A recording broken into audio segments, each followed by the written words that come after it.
सर्व शेतकरी बांधवांना महागणपती कृषी मराठी यूट्यूब चॅनलमध्ये स्वागत। आज आपण कलिंगडच्या प्लॉटमध्ये आहोत।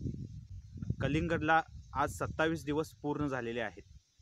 मागच्या वेळी 20 दिवस जे झालेले होते, मागच्या व्हिडिओमध्ये मी तुमच्यासोबत कलिंगडमध्ये कोणकोणत्या गोष्टी महत्त्वाच्या आहेत आणि कोणकोणते प्रॉब्लेम्स आले होते त्याच्याबद्दल तुम्हाला माहिती दिली होती मागच्या वेळी।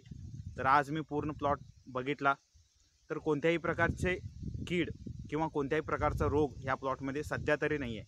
27 दिवस झालेले आहेत। आणखीन एक गोष्ट तुमच्यासोबत शेअर करायची होती की हा प्लॉट फुलाच्या स्टेजमध्ये गेलेला आहे। फ्लावरिंग स्टेज जे म्हणतो आपण, फ्लावरिंग स्टेजमध्ये हा प्लॉट गेलेला आहे। तर प्रत्येक वेलाला एक 4 ते 5 फुलं असं आलेले आहेत। आज 27 दिवस झालेले आहेत, 4 ते 5 फुलं आलेली आहेत। तर शेतकरी बांधवांनो, मागच्या व्हिडिओमध्ये तुम्हाला सांगितलेलं होतं की कलिंगडच्या प्लॉटमध्ये मागच्या वेळी 20व्या दिवशी अनेक रोग जो डेव्हलपिंग स्टेजमध्ये सुरुवातीच्या स्टेजला होता, तर त्याचं निवारण आपण कसं केलेलं आहे, नियंत्रण कसं केलेलं आहे ह्याच्याबद्दल तुम्हाला सांगायचं होतं। जे रोग होता त्या रोग नियंत्रणासाठी, त्या रोगच्या मॅनेजमेंटसाठी M45 म्हणजे मॅनकोझेब ह्या बुरशीनाशकचा वापर केलेला होता। तर जो रोग डेव्हलपिंग स्टेजमध्ये होता तो आता नाहीसा झालेला आहे। त्याचं नियंत्रण खूप छान पद्धतीनं झालेलं आहे।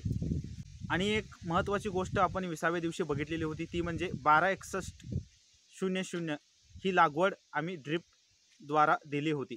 तर त्याचा रिझल्टच आहे की 126100 सोडल्यानंतर फुलाची संख्या आणि फुटव्याची संख्या वाढलेली आहे। आणि एक महत्त्वाची गोष्ट तुमच्यासोबत शेअर करायची होती, जी वेलाची साईज होती ते 3 ते 4 पटीनं वेल वाढलेला आहे। एका आठवड्यामध्येच 3 ते 4 पटीनं वेल वाढलेला आहे। हा असा रिझल्ट 126100चा आहे। नेक्स्ट 27 दिवस झालेले आहे। तर इथून पुढं आम्ही ह्या प्लॉटला 05234 ही लागवड ह्या प्लॉटला 27व्या दिवसापासून ह्या आठवड्यामध्ये ड्रिपद्वारा आम्ही 05234 ही लागवड देणार आहोत। तर 05234चं काय महत्त्वाचं काम आहे हे आपण नेक्स्ट व्हिडिओमध्ये बघूया। धन्यवाद।